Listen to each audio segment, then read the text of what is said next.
강의한 그 103쪽을 보시면 그 횃불 언약식을 체결해 주시는 하나님이라는 그런 제목이 나와 있습니다.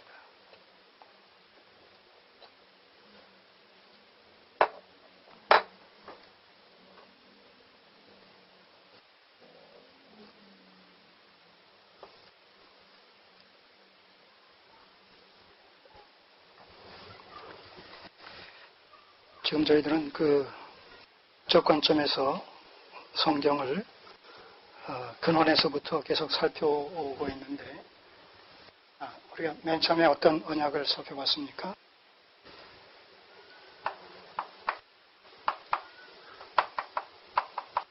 언약의 뿌리요 원형인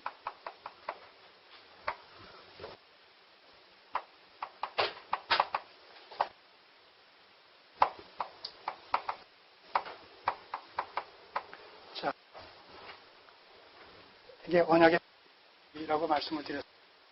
그래서 어떤 언약이 싹을 틔우기 시작합니까?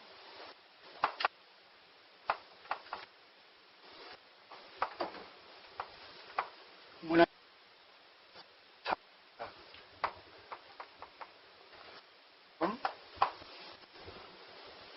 은혜 언약이죠. 얘는 행함을 수발한다, 동반한다. 그런 의미에서 선악과 금령을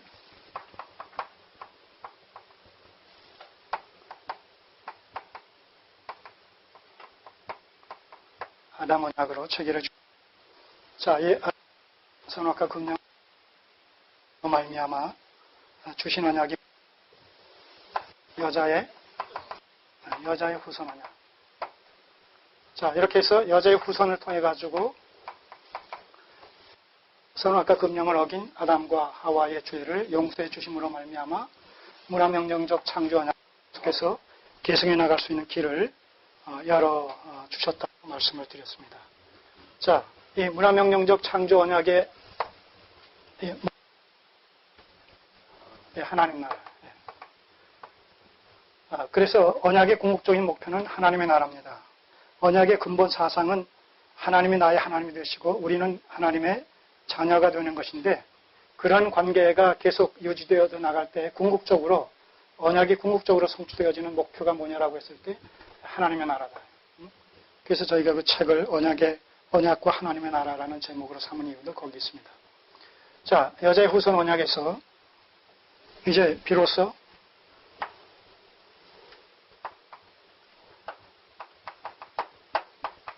언약적 구속사가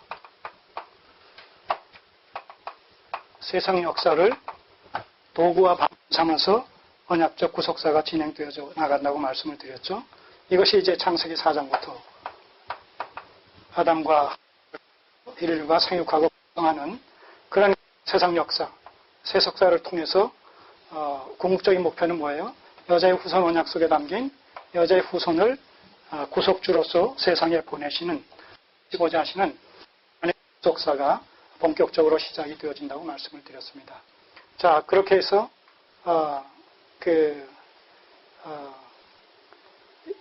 세상 역사가 인류의 구속주를 본격적으로 세상 역사 속에 보내시기 위해서 세상 역사를 방편 삼아 인류의 역사가 시작되어진다고 했습니다. 자, 그렇게 내려가다가 결국 창세기 6 주의 관용으로 말미암아 심판하시게 되는 것으로 말미암아서 노아와 그의 7식구, 도합 8식구를 보존해 주시면서 그들과 더불어서 노아의 보존 언약을 또 체결하시게 되죠.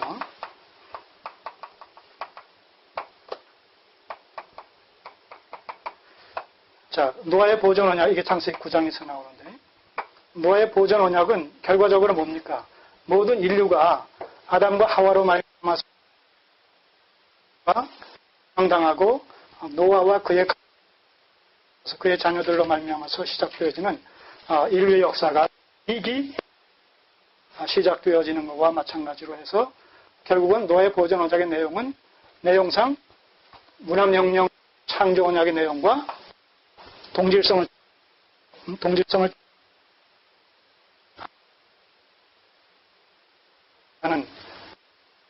아담 당하는 것을 노아의 후손들을 통해서 다시 갱신되어질 수 있는 노아의 보존 언약의 내용은 문화명령과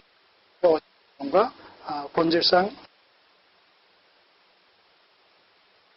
뭐 말씀드렸습니까? 문화명령적 창조 언약이 어떤 시점이에요?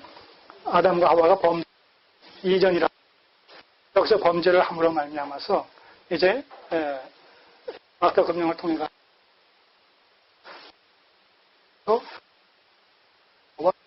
죄를 구속해 주시는 계속해서 문화명령적 창조 이 구체적으로 적었어요. 바로 그것이 노아의 보존 언약이라. 그러니까 내용은 똑같아도 성격에 있어서 차이가 있는 거죠. 이것은 다시 말해서 구속의 원리에 의한 구속의 원리에 근거해서 문화명령적 창조되어질 수 있는 여러 의미가 성립이 되어진단 말이에요. 그래서 뭘 말씀드렸어요? 이 문화명령적 창조 언약, 이 문화명령은 노아의 보존 언약 속에서 구속의 원리에 입각해서 이 창조 언약, 꼭 하나님의 나라를 계속해서 이루어 나갈 수 있는 길을 열어놓으신 그런 셈이 되어지는 것이기 때문에 이 노아의 보존 언약 속에는 결국 이 구속의 원리에 근거했다라는 이 말이 이 속에 포함되어 있다라는 것으로 말미암아서 마태복음 28장 18, 19, 20 아니면 19절 이게 뭐죠?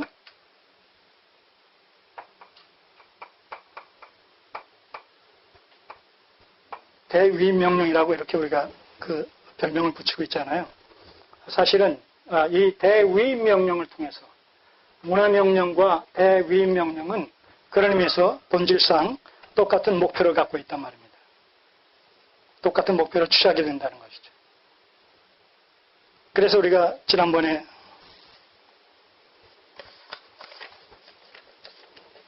여러분 교재에서 그 49쪽을 보세요.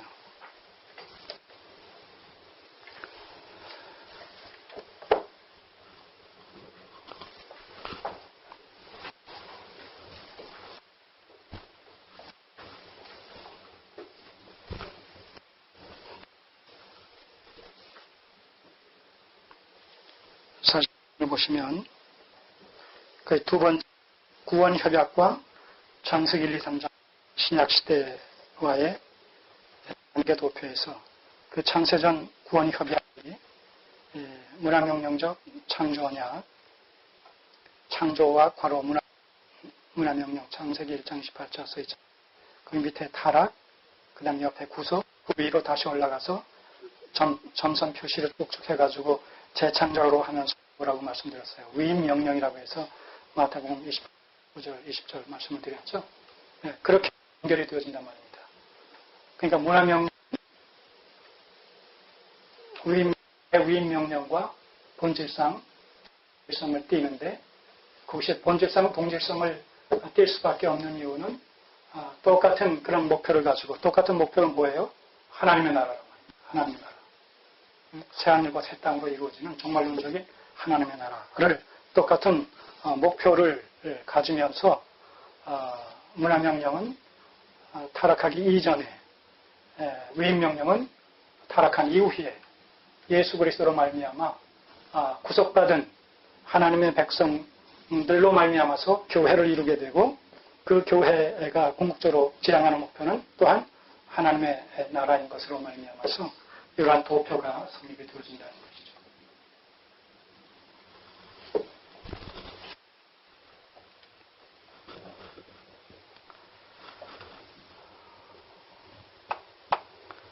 자, 그래서 노아 보존 언약 다음에 무슨 언약이에요? 지금 이것이 창세기 4장에서 11장까지 내용이죠. 그 다음에 창세기 12장에서부터 시작되어지는 그 아브라함 언약. 아브라함 언약. 자, 오늘 17장은 그 15장에서는 지금 뭐예요? 15장은 소위 말하는 횃불 언약이다. 횃불 언약. 횃불 언약은 성격이 뭐냐면 아브라함 언약의 갱신이에요. 아브라함 언약의 갱신. 아브라함 언약을 심화시키고 좀 체화시키고 좀 더 맺어주신 언약이다. 아브라함 언약 속에 담긴 그 속의 내용들을 틀림없이 성취시켜 주시겠다라는 맹세적 보증으로 갱신시켜 주신 이런 언약이 이제 횃불 언약이다. 자, 여기까지 우리가 지금 그 언약적인 이런 그 관점을 쫓아서 쭉 지금까지 살펴본 내용을 정리하게 되면 여기까지 오게 된다는 것이죠.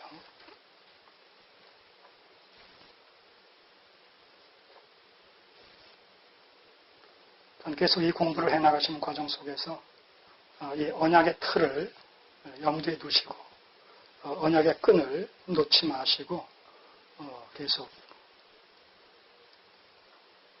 달려가도록 하셔야 되겠다.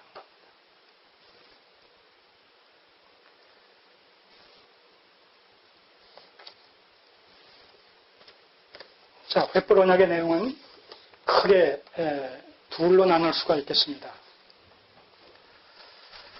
아브라함의 후손들이 이방에 객이 되어서 종살이를 하다가 4대 만에 정확하게 얘기하면 430년이 마치는 그날에 430년 만에 4대 만에 해방이 되어져서 출애굽하게 될 것이다라는 얘기와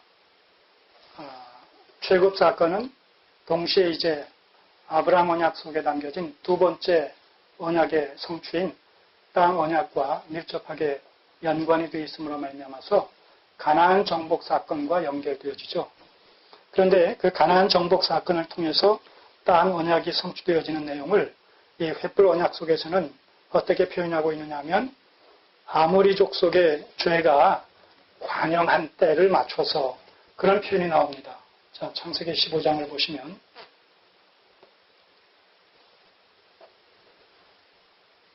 15장 16절을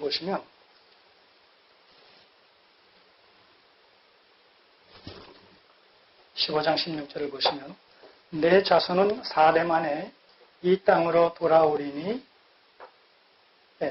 이것이 이제 횃불 언약식을 통해서 아브라함 언약 중에 자손 언약이 성취되어지는 것이고 두 번째가 땅 언약이 성취되어지는 것인데 4대 만에 이 땅으로 돌아오리니 이는 아모리 족속의 죄악이 아직 관영치 아니함이니라.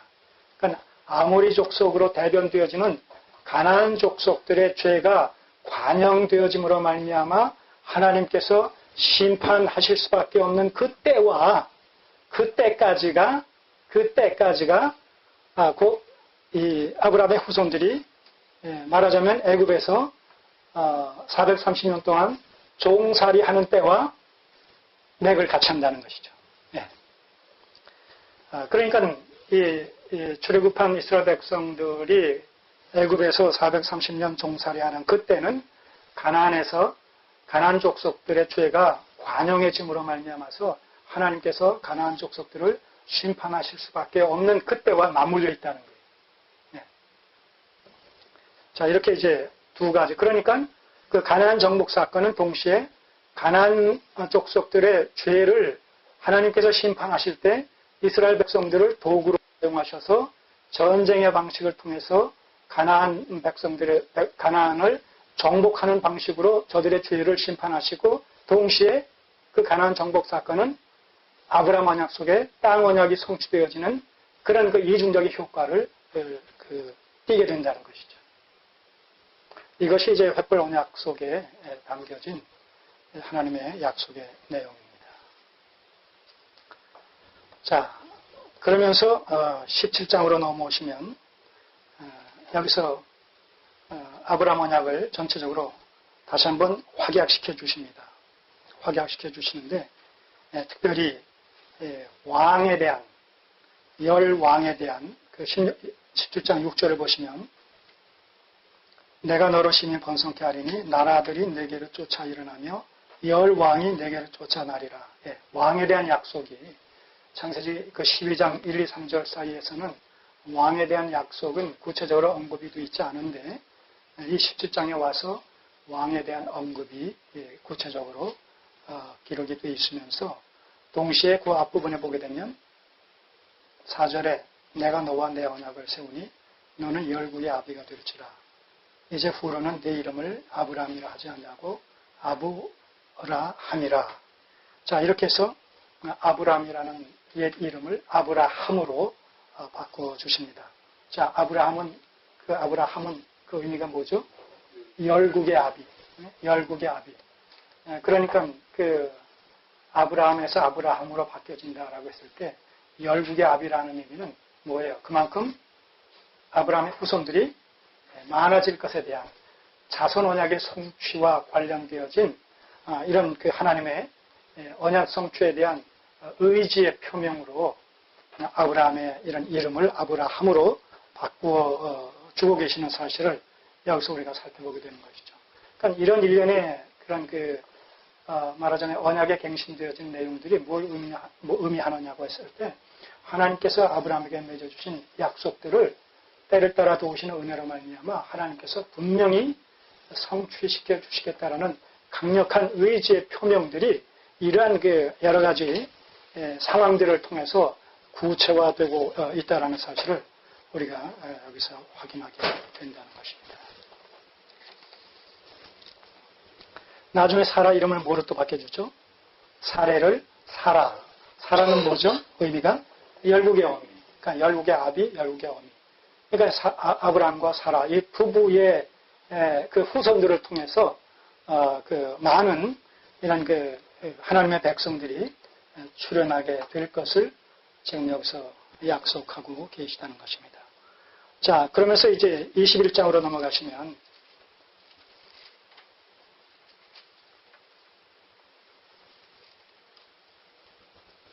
바야흐로 25년 만에 창세기 12장에서 아브라함이 75세 때에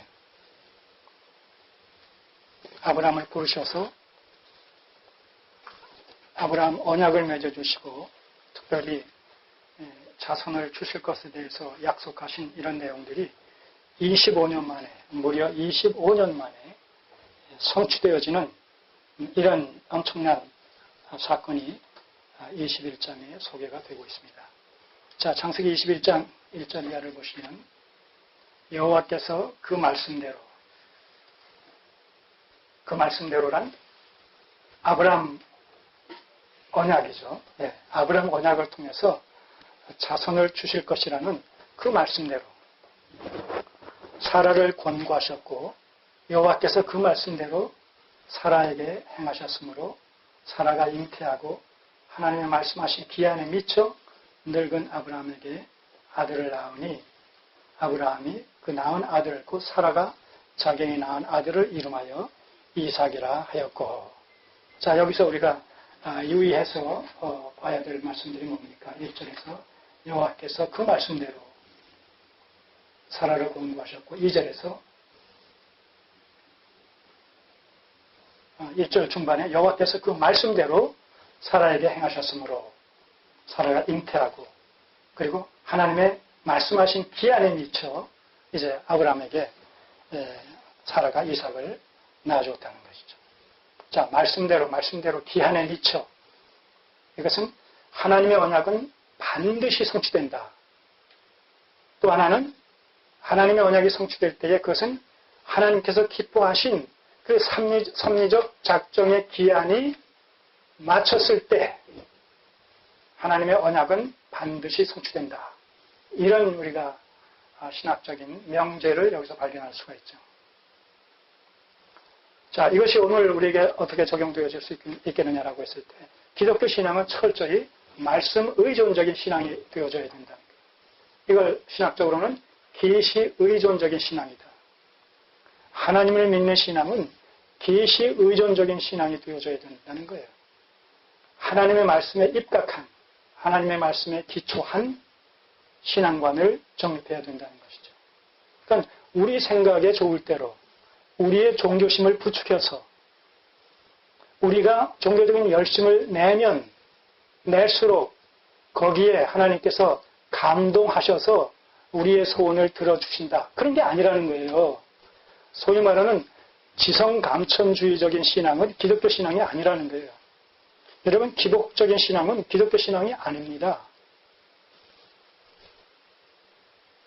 우는 아이에게 젖주는 식의 이런 그 신앙은 기독교 신앙이 아니란 말입니다.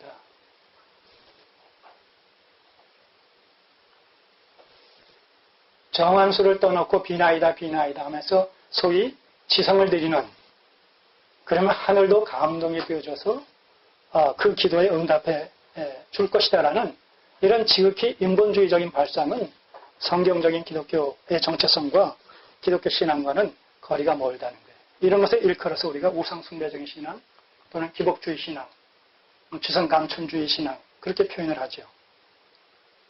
이런 것들이 오늘날 기독교 신앙 속에 침투해 들어와 있단 말입니다. 그리고 그런 것들이 절대 다수를 점유하고 있고 어떤 보편 타당성한 이런 모습을 띠고 나타나는 것을 통해서 그것이 기독교 신앙인 양, 기독교 신앙의 모습인 양 우리가 그렇게 알고 있단 말입니다. 그 알고 있는 것이 뭐예요? 착각이란 말입니다. 절대 다수가 소유해서 누리고 있다. 절대 다수에 의해서 성립된 신앙이라고 해서 그것이 진리를 대변할 수 있느냐 하면 그런 것이 아니란 말입니다. 기독교 신앙은 철저하게 하나님으로부터 말미암아진 하나님의 말씀에 입각한, 그래서 계시 의존적인 신앙이어야 된다는 거예요. 왜 계시 의존적인 신앙이어야 되느냐라고 했을 때 인간은 전인적으로 타락한 본성상 우리에게서부터 나와지는, 본성에서부터 나와지는 그 모든 이런 생각이나 언행심사라는 것은 근본적으로 타락한 본성에서부터 나와진 것이기 때문에 타락한 것으로 드러날 수밖에 없다는 거예요. 다시 말해서 타락한 본성에서부터 나와지는 종교성은 하나님을 정당하게 알고 정당하게 신앙할 수 있는 능력을 근본에서부터 상실했다는 거예요.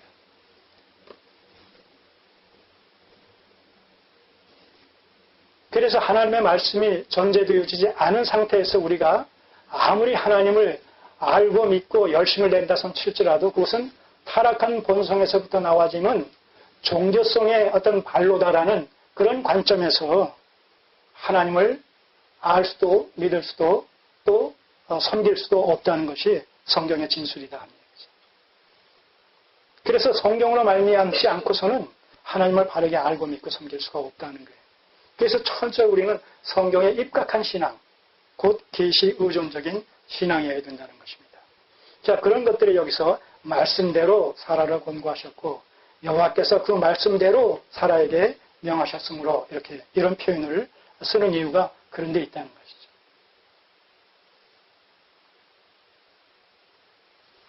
오늘 우리의 신앙이 하나님의 말씀의 원리에 기초하고 있는가? 아니면 그 시대에 많은 사람들이 전통적으로 소유해서 누리고 있는 그런 신앙의 모습인가? 한마디로 우리의 신앙은 전통적인가? 아니면 계시적인가? 이런 것들을 끊임없이 자문자답해 봐야 된다는 것입니다. 아무리 절대 다수가 소유해서 누리고 있다 손칠지라도 그것이 하나님의 말씀인 이런 게 계시에 근거한 것이 아니라고 했을 때 하나님은 그것을 불순종 또는 불복종 또는 불법적인 이런 신앙으로 간주하신다는 거예요. 그러니까 우리가 얼마나 하나님을 바르게 알고 바르게 섬기기 위해서는 하나님께서 친히 계시로 주신 성령 말씀에 정통해야 될 것인가 라는 사실을 우리가 바르게 깨달을 수가 있는 것이죠.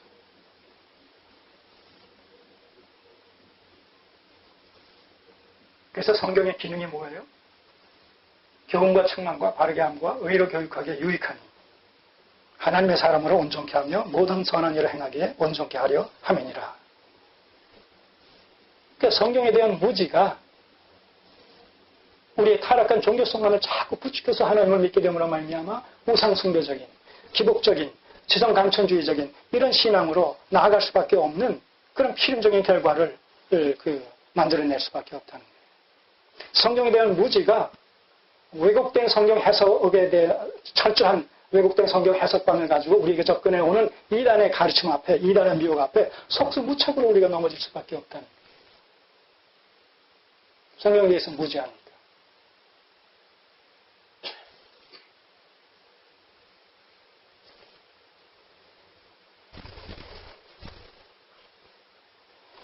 그리고 하나님의 약속의 말씀은 때가 찰 때에 성취되어진다. 하나님의 섭리적 작정의 기간이 찰 때에, 마칠 때에 하나님의 약속은 성취된다는 것이죠. 우리가 금식기도 한다고 해서 하루에서 안 되고 일주일에서 안 되니까 한 달 한다고 해서 하나님께서 가상히 보시고 어여삐 보시고 그 기도에 우리의 기도에 하나님께서 응답해 주시는 것이 아니라는 겁니다. 이게 얼마나 인간적인 생각이 하는 것이죠. 인간적인 생각.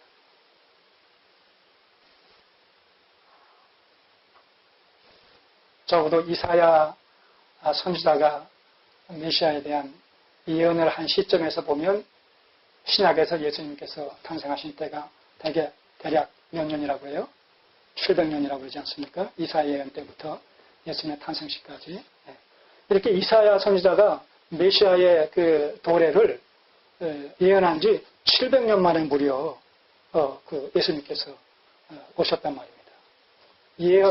이사야의 예언이 700년 후에 성취가 됐단 말입니다. 그러니 여자의 후손 언약, 창세기 3장 15절에 여자의 후손 언약이라는 시점에서 보게 되면 얼마나 오래 걸렸을까요? 수천 년이 지난 시점 아니겠습니까? 우리가 학수고대한다고 해서 울며 불며 부르짖는다고 해서 금식을 하면서 하나님 앞에 불쌍히 여김을 받는다고 해서 하나님의 때가 단축되어지는 것이 아니란 말입니다. 하나님께서 창세전부터 계획하실 때 이미 세상의 종말의 때를 정해 놓으시고 계시다는 거예요. 계획 없는 상황 속에서 그때그때 임기응변식으로 하나님께서 문제를 해결해 나가시는 방식으로 역사를 주관하시는 것이 아니란 말입니다. 그러니까 이런 사실들을 우리가 성경 속에서 하나님께서 세상 역사를 다루시면서 하나님의 기뻐하시는 뜻 가운데 하나님의 뜻을 이루어 가시는 그 원리와 원칙을 바르게 우리가 분별하고 깨닫게 되면 그 원리 원칙에 입각해서 우리가 이 시대에 하나님을 섬겨야 된다는 것이죠. 성경에 대해서 무지하게 되면 어떻게 돼요? 자연히 우리의 종교성을 발동시킬 수밖에 없다는 거예요. 그렇게 될 때 이렇게 하면 하나님께서 기뻐하시겠지. 저렇게 하면 하나님께서 기뻐하시겠지. 이렇게 우리의 타락한 종교성을 자꾸 부추기면서 하나님은 이런 분이실 거야. 저런 분이실 거야. 이렇게 하실 거야. 저렇게 하실 거야. 우리의 생각을 가지고 하나님을 그려놓고 하나님을 좌지우지하려고 한단 말입니다. 이것이 말하는 인본주의 신앙관이라는 것이죠.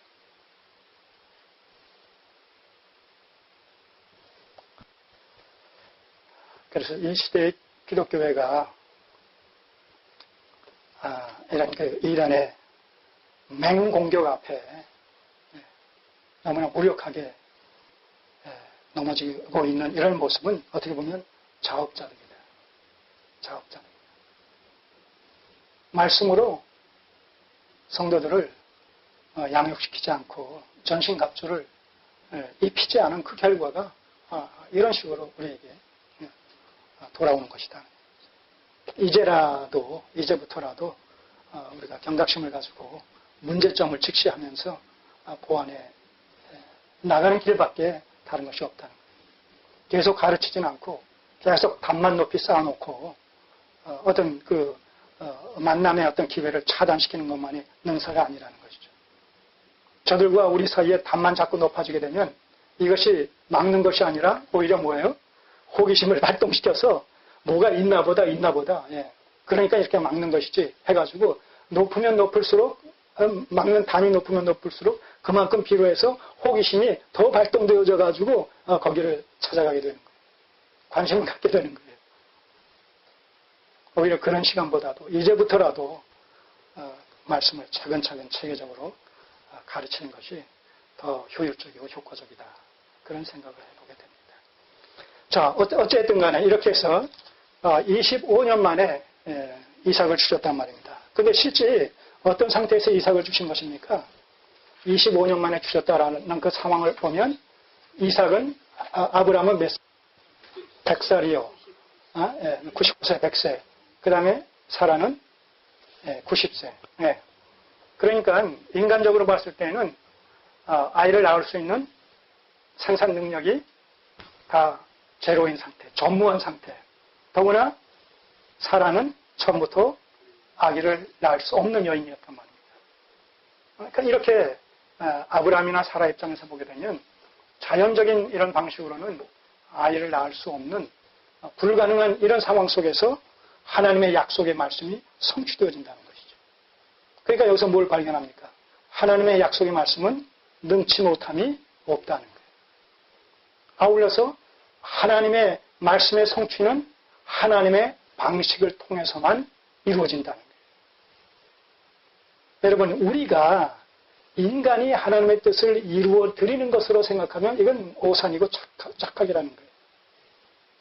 하나님께서 하나님의 뜻을 이루시는 일에 인간을 하나의 도구로 사용하실 뿐이지, 우리가 우리의 힘과 능력과 우리의 어떤 방법을 통해서 하나님의 뜻을 이루어 드릴 수 있는 것으로 생각한다면 그건 교만이에요. 그건 오만이란 말입니다. 생각해 보세요. 창조주의 뜻을 피조물들이 어떻게 이루어 드립니까? 자, 하나님께서 아브라함 부부에게 자손을 주시겠다고 약속하셨어요.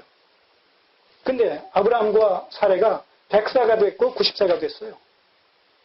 사라는 불임녀예요. 그러면 그 상황 속에서 하나님께서 약속하신 자손 언약의 성취가 아브라함과 사라의 인간적인 방식을 통해서 이루어질 수 있어요, 없어요? 없단 말입니다. 그러니까 하나님의 약속의 말씀은 하나님의 뜻대로, 하나님의 능력대로, 하나님의 방식을 통해서만 성취된다는 거예요. 그러니까 오늘 우리는, 우리의 생애라는 것은 하나님께서 하나님의 뜻을 이루시는 일에 우리 성도들의 생애가 하나의 도구로 사용되어지고 있을 뿐이에요. 그러니까 주님의 뜻대로 우리의 삶을 선용해 주시옵소서 이래야지, 저로 하여금 하나님의 뜻을 이루게 하여 주옵소서 이러면 안 된단 말입니다. 그렇게 할 수 없는 거예요.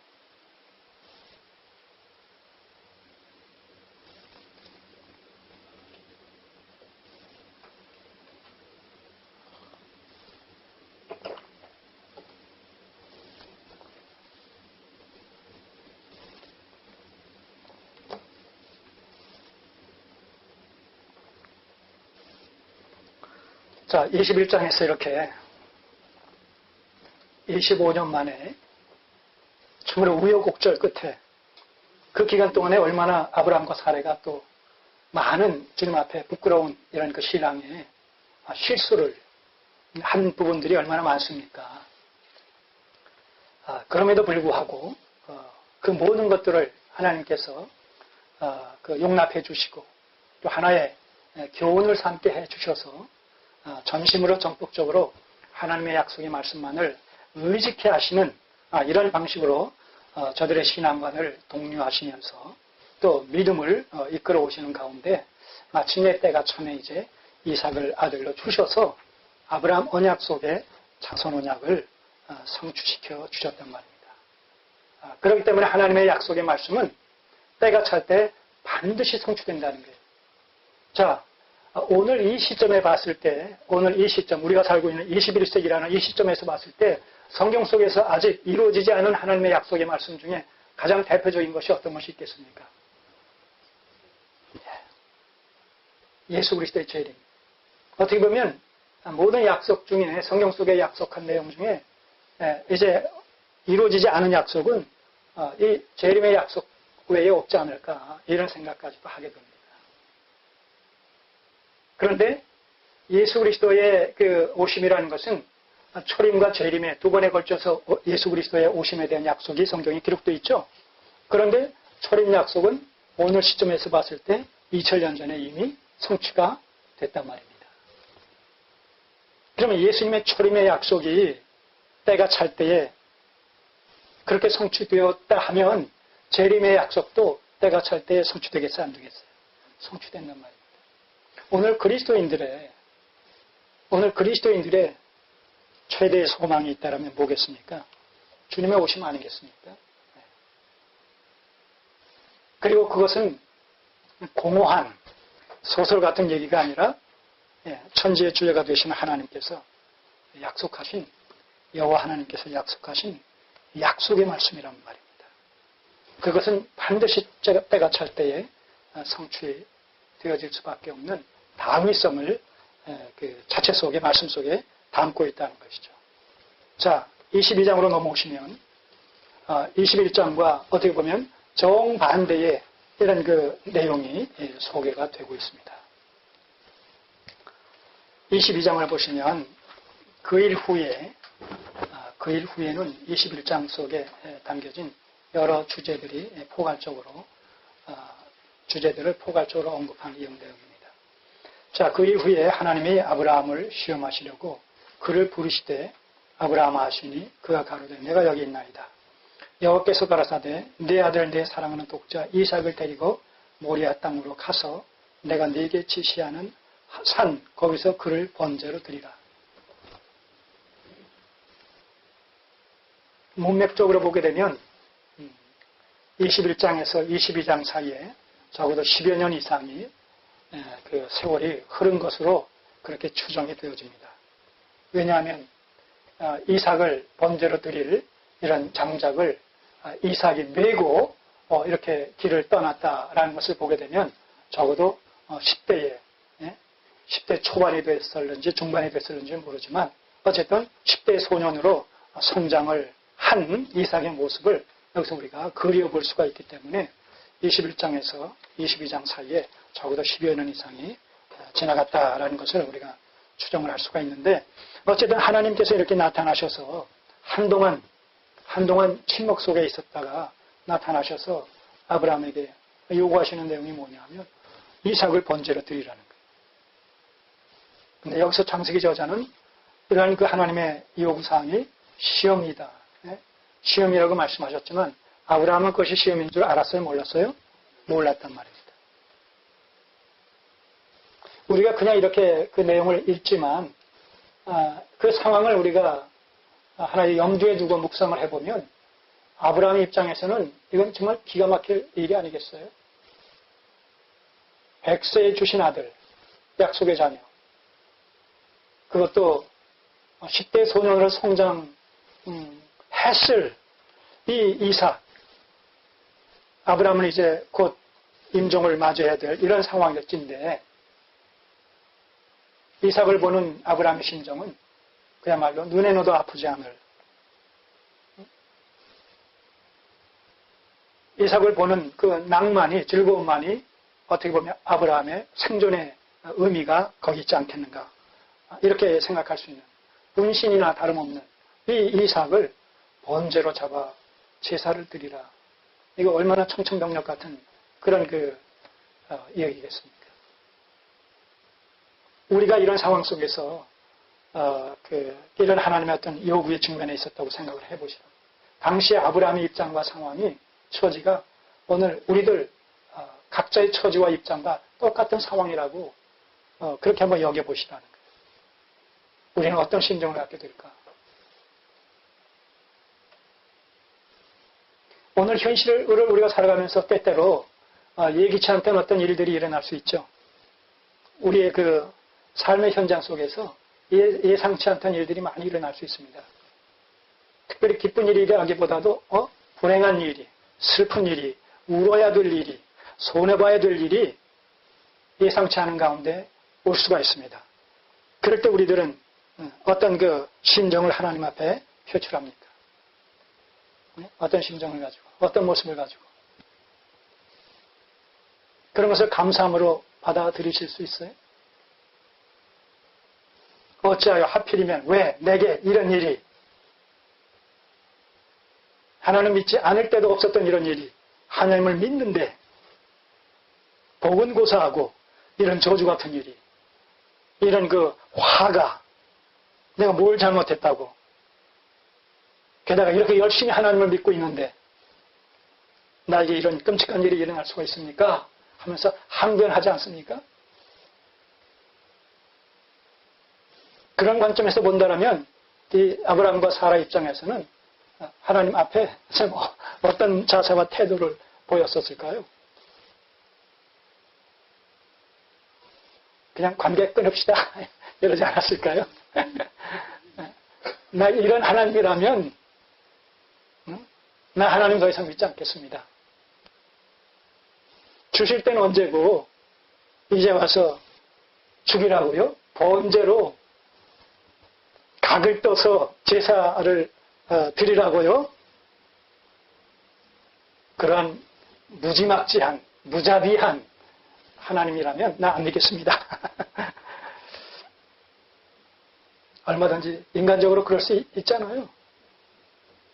실제 아브라함과 사라가 그랬는지 안 그랬는지 모르지만 이 22장 이 사건을 보게 되면 아브라함과 사라는 전혀 하나님 앞에 그 불평, 불만 이런 망구에 그런 것을 표출했다는 기사가 전혀 없어요. 없어서 없는 건지 그런 것은 크게 중요한 것이 아니기 때문에 삭제해버렸는지 그건 모르겠어요. 어쨌든 없어요. 없었지만 우리는 뭘 볼 수 있을까요? 보세요. 23절을 보시면 22장 3절 번제로 드리라는 그 말씀 앞에 3절 아브라함이 아침에 일찍 일어나 나귀의 안장을 지우고 두 사환과 그 아들 이삭을 데리고 번제에 쓸 나무를 쪼개어가지고 떠나 하나님의 자기에게 지시하는 곳으로 가더니 제3일에 아브라함의 눈을 들어 모리아 산으로 아침 일찍 일어나서 사환들과 더불어서 이삭을 앞세워가지고 그 뒤에 장작을 이삭에게 메워서 그 길 떠냈던 거예요.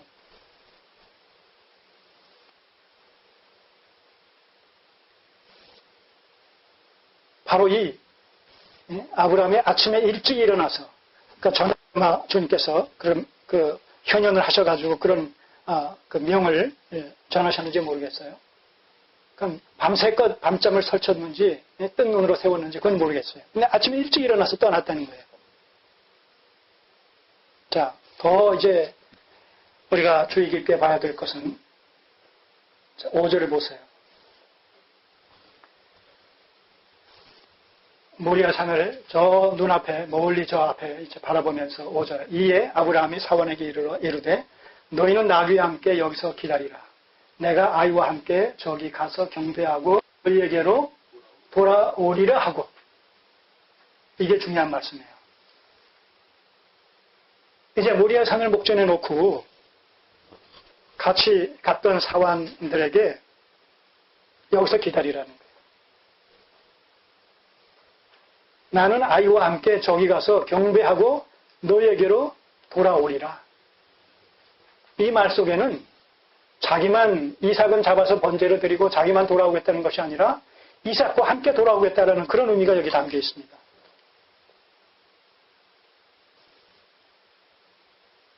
그 얘기는 뭐냐면 아침에 일찍 일어나서 3절에서 아브라함이 아침에 일찍 일어나서 나귀 안장을 태우고 두 사환과 그 아들 이삭을 데리고 번제에 쓸 나무를 쪼개가지고 길을 떠났다.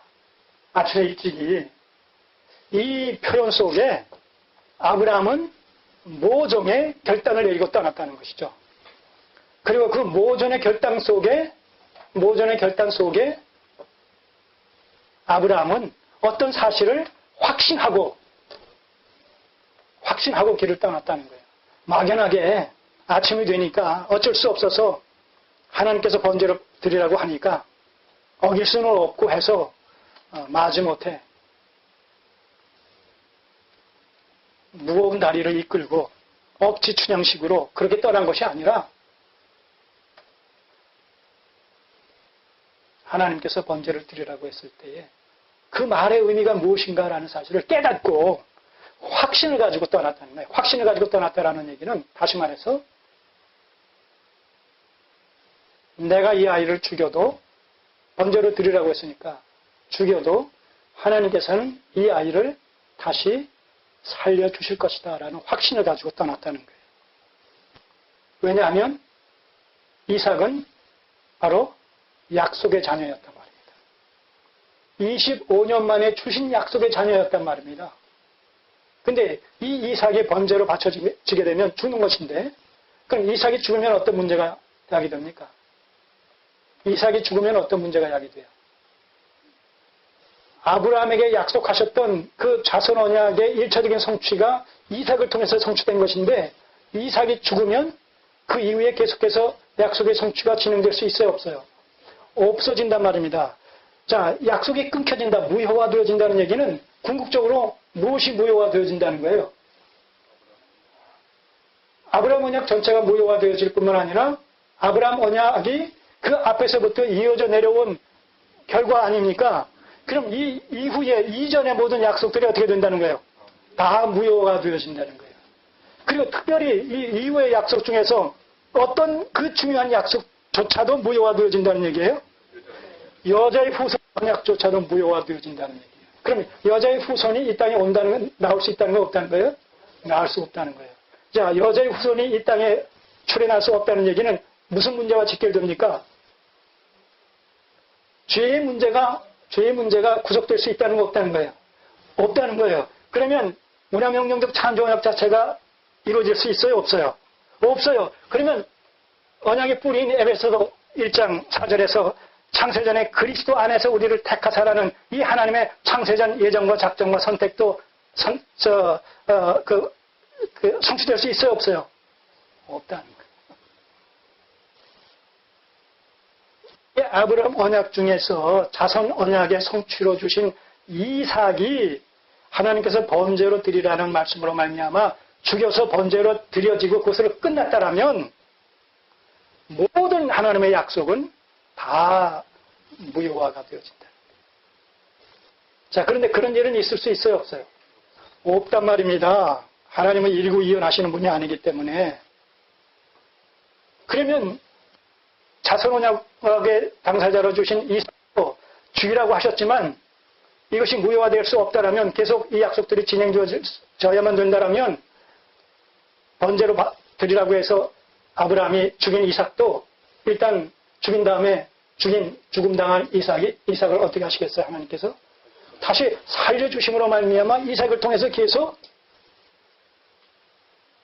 자손 언약이 계속 성취되어져 나갈 수 있는 길을 열어 주셔야 된단 말입니다. 바로 아브라함이 여기까지 나아갔다는 거예요.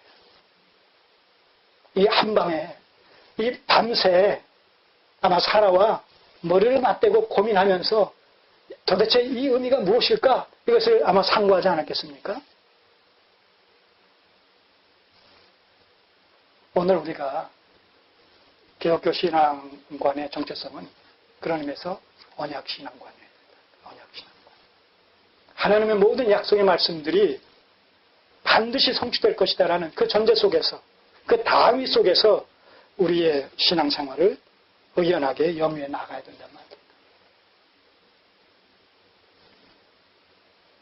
이 아브라함의 이삭 번제 사건과 관련되어진 이 아브라함의 언약신앙관이 오늘 하나님의 언약 백성들인 성도들이 재정립해야 될 신앙의 정체성이 바로 이 언약신앙관이다. 하나님의 약속의 말씀은 반드시 성취된다. 그래서 우리는 그 하나님의 약속의 말씀을 생명처럼 붙들어야 된다. 생명처럼.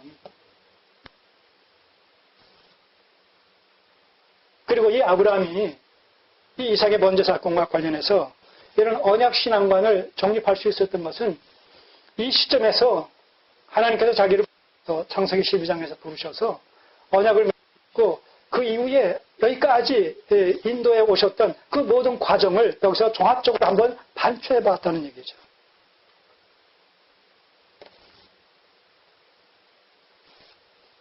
처음에 갈 바를 알지 못했을 때 믿음으로 순종해서 가나안 땅까지 왔다가 특별히 몸이 들어서 애굽으로 내려갔죠.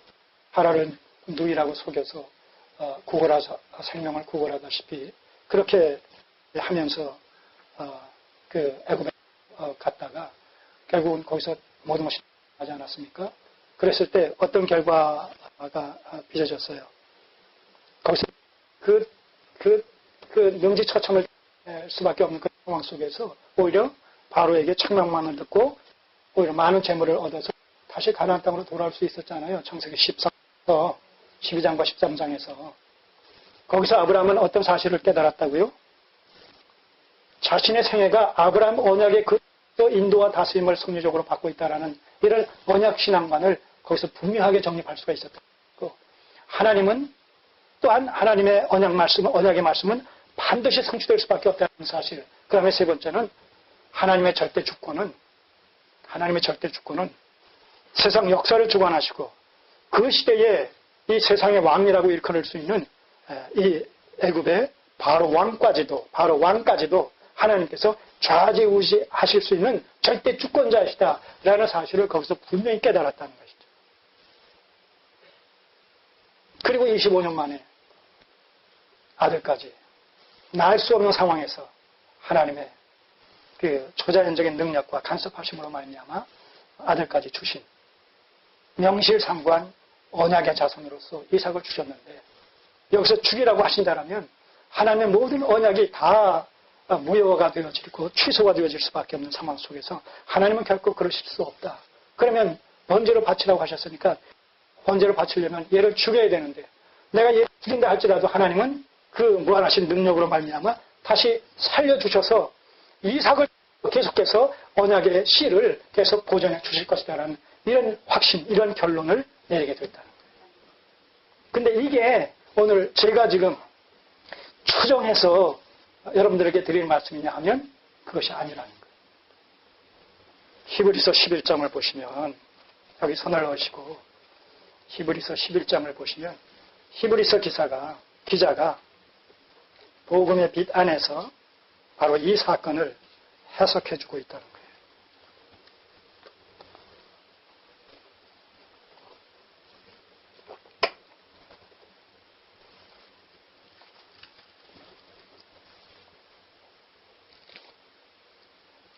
(11장) 17절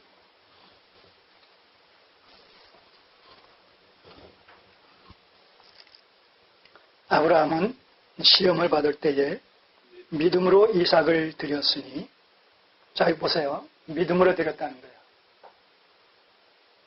이게 언약에 근거한 믿음이죠. 언약에 근거한 믿음입니다. 하나님의 약속의 말씀을 생명처럼 붙드는 데서 가능했던 믿음.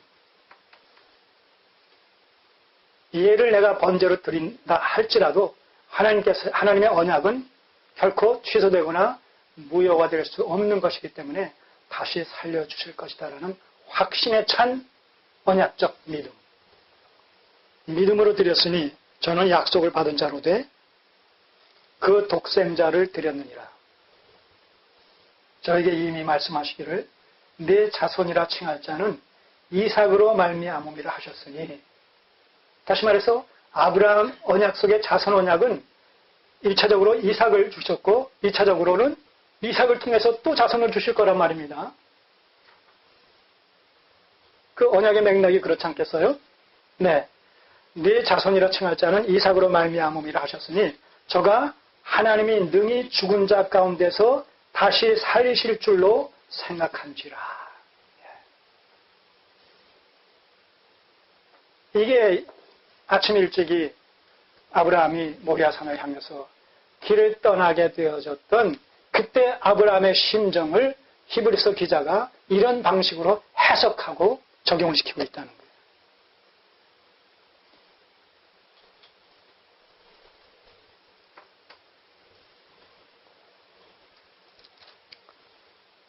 결과적으로는 어떻게 됐습니까? 그렇게 해서 아들을 잡아서 죽이려고 칼을 들이댈 때에 하나님께서 다급하게 아브라함아 이렇게 부르시면서 네가 나를 얼마나 사랑하는지 정말 아들보다도 더 사랑하는지 이제 알았다 하시면서 수양을 예비해 주셨던 수양을 대신 제물로 바칠 것을 말씀하시죠. 그래서 이삭은 죽음 직전에 다시 살림을 받습니다. 그러나 사실은 엄밀한 의미에서 보면 이삭은 죽은 것이나 다름없는 것이죠. 여기서 우리가 하나님께서 이 이삭 번제 사건을 통해서 계시하시고자 했던 그 본의가 뭐냐 하면 하나님, 이삭보다도 하나님을 더 사랑하셨다라는 사실을 하나님께서 확인하셨다. 그것이 아니라 창세기 3장 15절에 나타났던 여자의 후손 언약 속에 나타난 소위 구원 사건이 어떤 방식으로 이루어질 것인가라는 사실에 대한 그 방식을 깨닫게 해주셨다는 것이죠. 다시 말하면 여자의 후손을 통해서 여자의 후손이 대신 죽는 방식을 통해서 대속의 방식을 통해서 인류의 죄를 구속해 주실 것이다라는 이 사실을 아브라함이 깨닫게 됐다는 거예요. 이삭이 죽어야만 될 이삭이 살고 대신 수양이 이삭 대신에 죽는 이 사건을 목격하면서 아브라함은 여자의 후손 언약을 통해서 우리의 죄 문제를 해결해 주시겠다고 약속하신 그 여자의 후손 언약 속에 담겨진 본의가 대속의 방식을 통해서 여자의 후손이 우리의 죄를 대신해서 죽는 방식을 통해서 우리의 죄를 구속해 주시겠다는 것이었구나 라는 사실을 아브라함이 깨달았다는 거예요. 이것이 이삭의 번제 사건 속에 담겨진 하나님의 본의란 말입니다. 그러면 이것도 그러면 제가 임의대로 말씀드리는 것이냐? 아니라는 거예요. 예수님께서 친히 요한복음을 통해서 말씀해 주고 계시다는 거예요. 자, 요한복음 8장.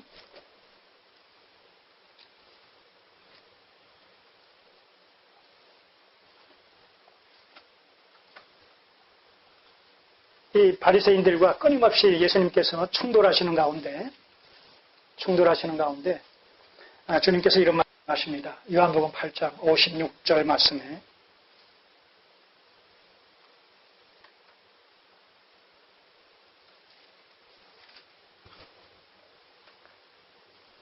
너희 조상 아브라함은 나의 때 볼 것을 즐거워하다가 보고 기뻐하였느니라.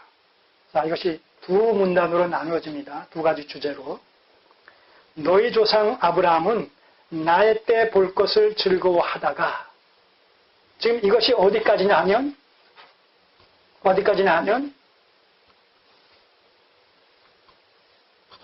아브라함이 여자의 후손 언약에서부터 시작해서 이삭을 번제로 드리라고 하시기 직전까지의 과정을 한 문장으로 지금 요약해서 압축해서 너희 조상 아브라함은 나의 때 볼 것을 즐거워하다가 이렇게 지금 말씀하십니다. 다시 말해서 아브라함은 자기 생애 속에서 계속해서 아브라함 이전에 살았던 그 하나님의 백성들은 여자의 후손 언약을 생명처럼 붙들고 살아왔다는 거예요. 계속. 왜냐하면 이것이 바로 복음의 메시지니까. 죄의 문제가 여자의 후손 언약을 통해서 해결될 것이라는 이 사실을 생명처럼 붙들고 신앙으로 붙들고 살아왔다는 것이죠. 아브라함도 마찬가지였다는 거예요. 우리의 죄의 문제가 여자의 후손 언약 속에 여자의 후손이 오게 되면 그 후손이 우리의 죄 문제를 해결해 주겠지. 하나님께서 여자의 후손을 통해서 우리의 죄 문제를 해결해 주시겠지. 근데 어떤 식으로 해결해 줄 것인가 그거는 잘 몰랐다는 것이죠. 그러나 여자의 후손 언약을 통해서 여자의 후손을 통해서 우리의 죄 문제를 해결해 주실 것이라는 사실을 복음으로 붙들고 살아왔다는 거예요. 아브라함도 마찬가지였다는 것이죠. 그런 의미에서 아브라함은 너희 조상 아브라함은 나의 때 볼 것을 즐거워하다가 여자의 후손을 주님께서 나의 말씀하시는 거예요. 지금 볼 것을 즐거워하다가 그러니까 이삭 번제 사건 이전까지는 볼 것을 즐거워하다가라는 이런 그 맥락 속에서 신앙생활을 해왔다는 거예요. 봤어요? 안 봤어요? 네, 아직 안 봤었어요. 그것이 구체적으로 뭔지를 몰랐단 말입니다. 단지 희망하며 소망하며 기대하며 살았다는 거예요. 근데 그 다음 뭐라고 그랬어요? 보고 기뻐했다는 거예요. 이삭의 번제 사건을 통해서 한 수양이 이삭 대신 죽는 사건을 통해서 아하, 여자의 후손의 약속에 담겨진 여자의 후손을 통해서 우리의 죄 문제를 해결해 주신다는 이 하나님의 이 복음의 비밀이 뭐냐? 바로 대속의 방식이었구나. 여자의 후손이 우리의 죄를 대신해서 죽으시는 방식을 통해서 우리의 죄 문제를 해결해 주시는 것이구나. 이걸 깨달았다는 것이죠. 그래서 보고, 그럼 보고는 뭘 보았다는 거예요? 바로 이삭의 번제 사건 속에 담겨진 하나님의 구속의 비밀을 봤다는 것이죠.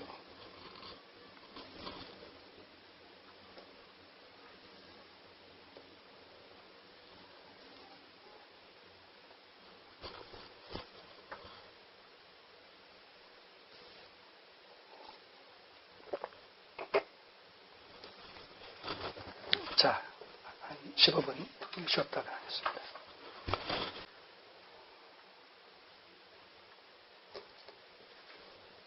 계속하겠습니다. 자, 22장 20절 이하를 보시겠습니다. 이삭의 번제 사건을 일단 납시키시면서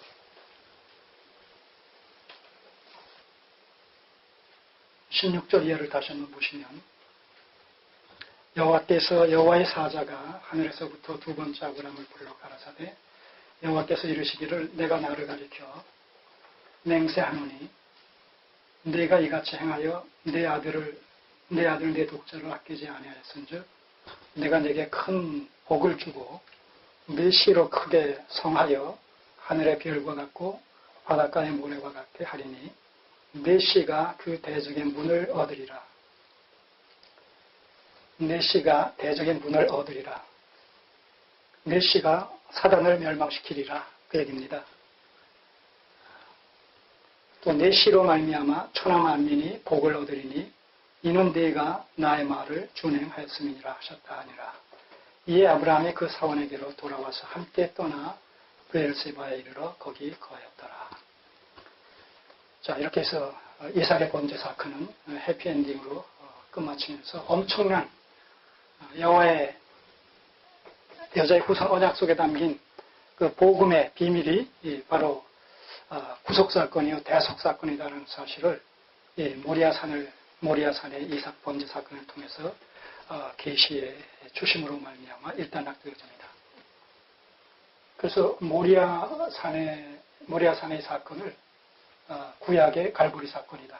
그렇게 별명을 붙이기도 합니다.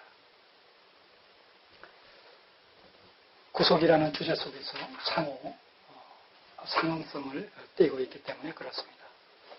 자, 이렇게 이삭의 번제 사건을 일단락시키면서 이 창세기 저자는 20절에서 24절까지 내용을 통해서 리브가의 등장을 시사합니다. 이 일 후에 혹이 아브라함에게 구하여 이르기를 밀가가 그의 동생 나홀에게 자녀를 낳았다 하였더라. 그 맏아들은 우스요 우스의 동생은 부스와 아람의 아비 그무엘과 게색과 하소와 빌다스와 이들합과 부두엘이라. 이 8사람은 아브라함의 동생 나홀의 처 밀가의 소생이며 부두엘은 리브가를 낳았고 여기 이제 중심이 바로 이겁니다. 부두엘이 리브가를 낳았다. 리브가는 누구의 처죠? 리브가는 누구의 처죠? 이삭의 처란 말입니다. 그럼 여기서 이제 이삭의 번제 사건을 끝맺히면서 이삭의 아내가 될 리브가의 족보를 기술하면서 23장으로 넘어가면 사라의 죽음을 기록합니다.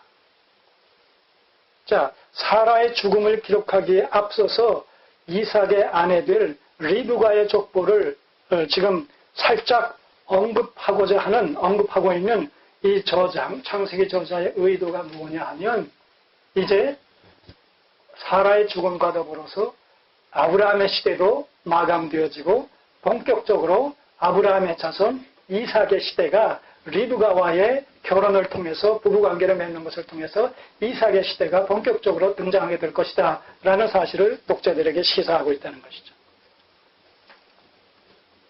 하나의 삽입구같이 이렇게 리브가의 족보를 언급을 하면서 23장에서 사라의 죽음을 소개합니다.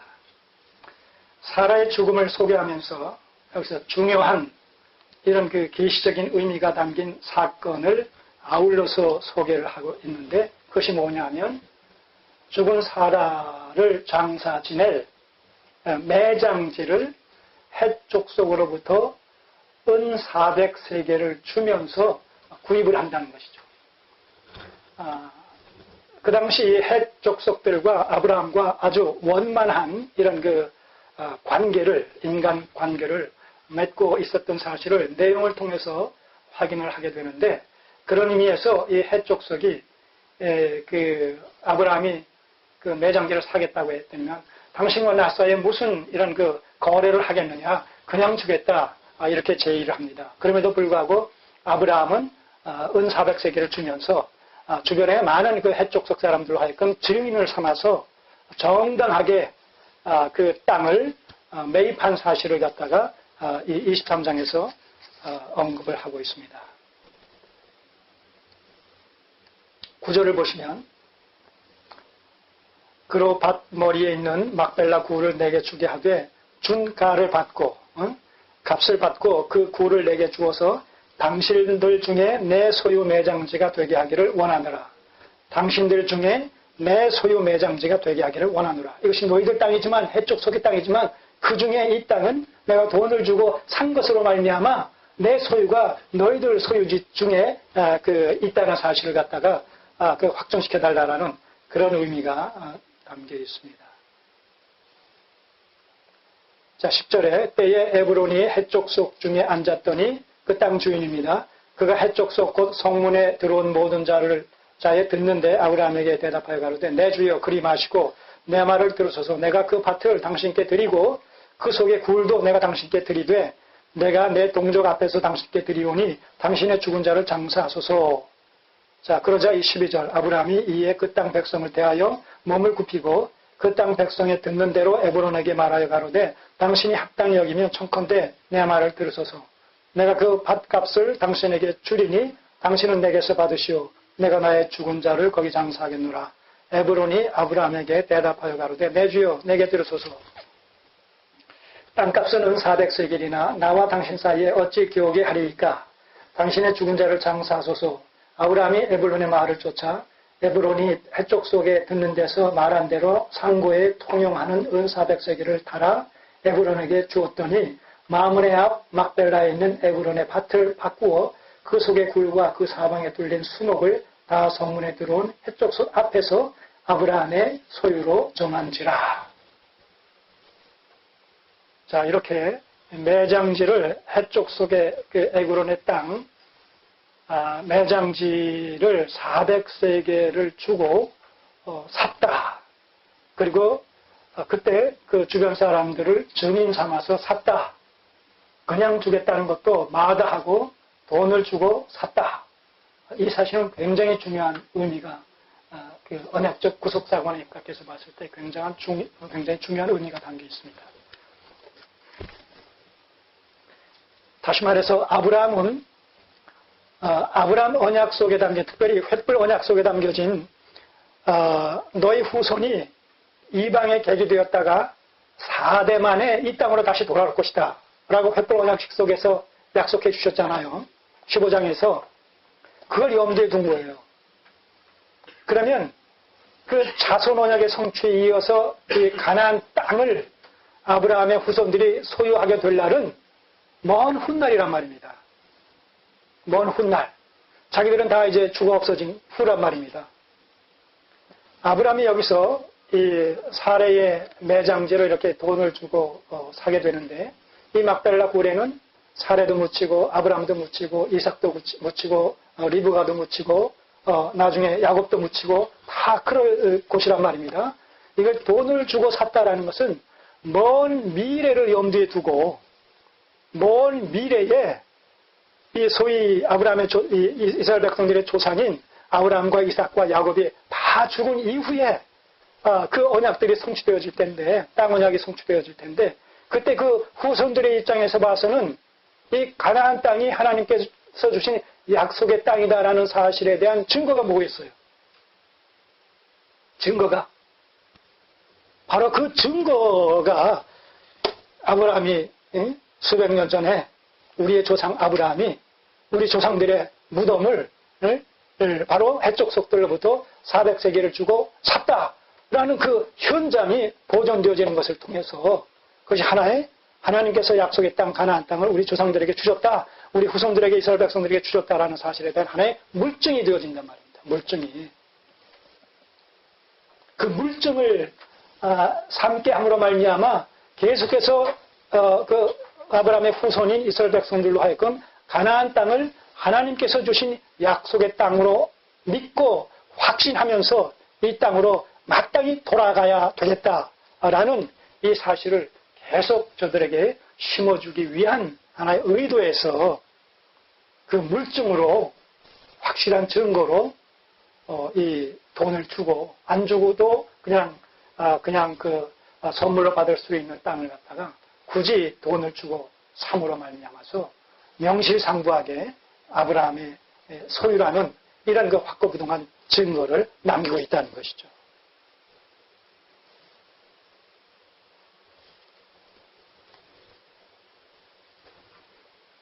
오늘 우리 그리스도인들이 하나님의 백성이다라는 사실에 대한 확실한 증거가 뭐겠습니까? 물증이 뭐겠어요? 네?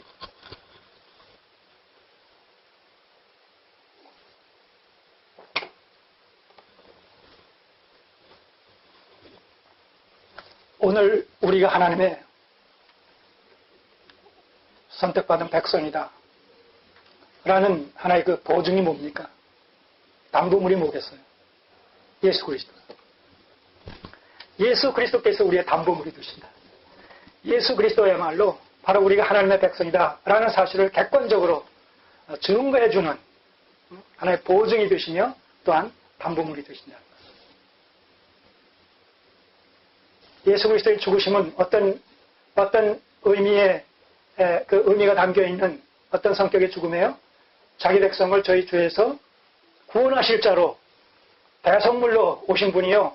대성물로 죽으신 분이기 때문에 우리의 구원의 객관적인 증거가 되시고 보증이 되시는 당사자가 바로 예수 그리스도다. 예수 그리스도는 우리의 보증이 되신다. 우리의 담보물이 되신다는 게.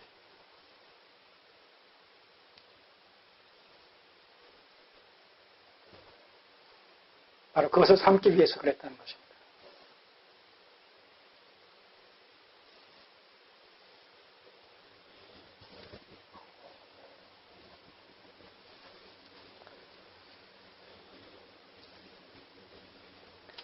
자, 24장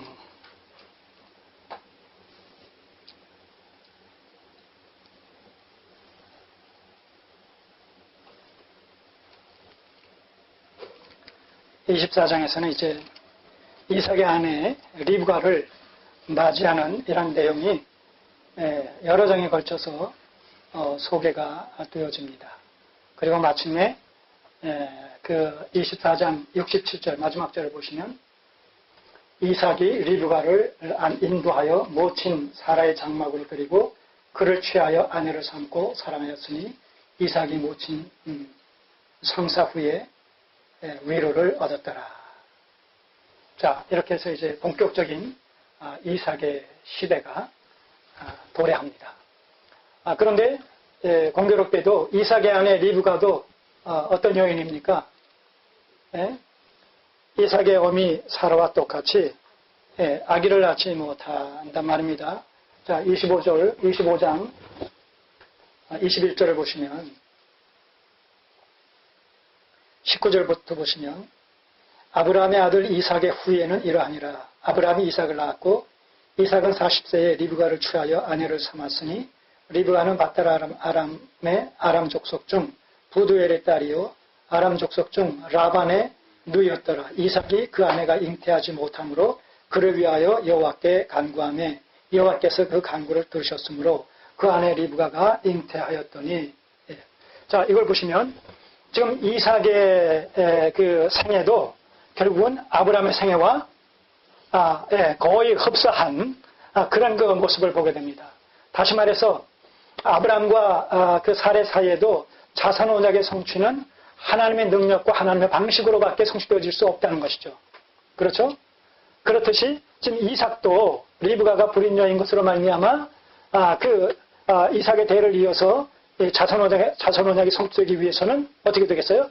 똑같은 방식으로 하나님의 방식과 하나님의 능력으로만이 그 자선 언약이 성취되어질 수밖에 없는 그런 그 형편과 처지에 놓여 있는 모습을 우리가 보게 된단 말입니다. 오늘날 그리스도인들의 삶이라는 것이, 성도의 삶이라는 것이 이런 원리 속에 놓여 있다는 거예요. 우리의 신앙적 삶이라는 것이 철저히 하나님의 방식에 의해서, 하나님의 원하시는 뜻에 의해서, 하나님의 능력에 의해서 인도와 다스림을 받고 있다는 사실이죠.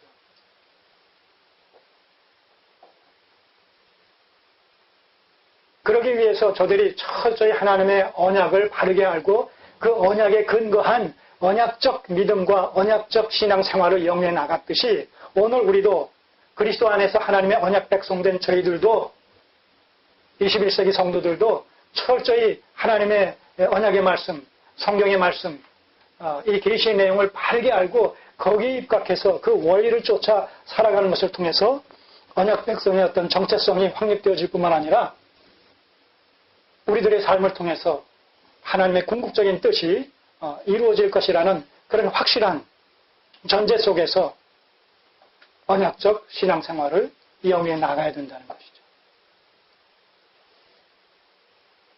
그래서 하나님의 약속의 말씀이 내게 이루어지고 내가 성령을 통해서 하나님의 약속의 말씀을 이루어 드리는 자로서의 어떤 삶을 살아가야 된다는 거예요.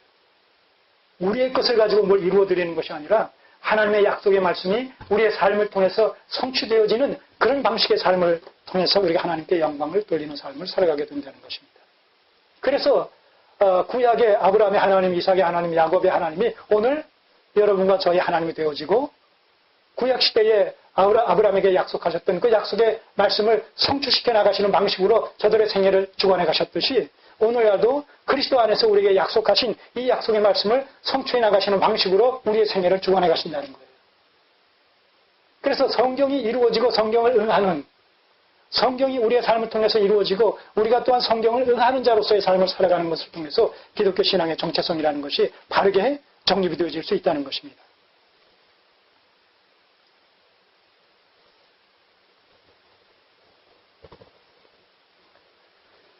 자, 이렇게 이삭의 생애를 이끌어 가시는 가운데 26장 2절에서 5절 사이에 하나님께서는 이삭에게 나타나셔서 아브라함에게 맺어주셨던 아브라함 언약 중에서 자선 언약의 성취자인 이삭에게 똑같은 방식으로 아브라함 언약의 내용을 이삭에게 재확인시켜 주신 방식으로 그 약속을 해 주신다는 것이죠. 자, 2절을 보시면 여호와께서 이삭에게 나타나사 가라사대 애굽으로 내려가지 말고 내가 네게 지시하는 땅에 거하라. 이 땅에 유하면 내가 너와 함께 있어 네게 복을 주고 내가 이 모든 땅을 너와 네 자손에게 주리라. 내가 네 아비 아브라함에게 맹세한 것을 이루어 네 자손을 하늘의 별과 같이 번성케 하며 이 모든 땅을 네 자손에게 주리니 네 자손을 인하여 천하 만민이 복을 받으리라. 자, 이렇게 아브라함 언약이 이제 이삭에게 계승되어지는 것이죠.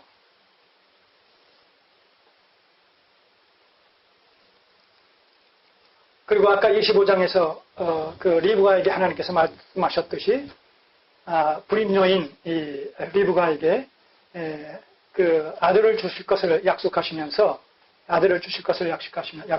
22절, 25장 22절에 아이들이 그의 태 속에서 서로 싸우는지라 그가 가로되 이 같으면 내가 어찌할꼬 하고 가서 여호와께 묻자온데 여호와께서 그에게 이르시되 두 국민이 네 태중에 있구나. 두 민족이 내 복중에서부터 나누이리라. 이 족속이 저 족속보다 강하겠고 큰 자는 어린 자를 섬기리라 하셨더라.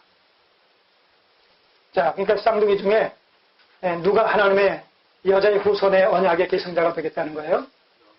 네? 네? 작은 자가 누구예요? 야곱이란 말입니다.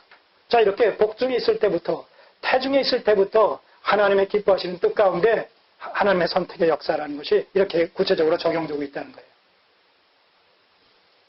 더군다나 하나님의 기뻐하시는 뜻 가운데 이루어지는 이 선택, 주권적인 선택, 은혜로우신 선택이라는 이 주제를 하나님의 절대 주권 하에서 이루어진다라는 그런 사실을 강조하기 위해서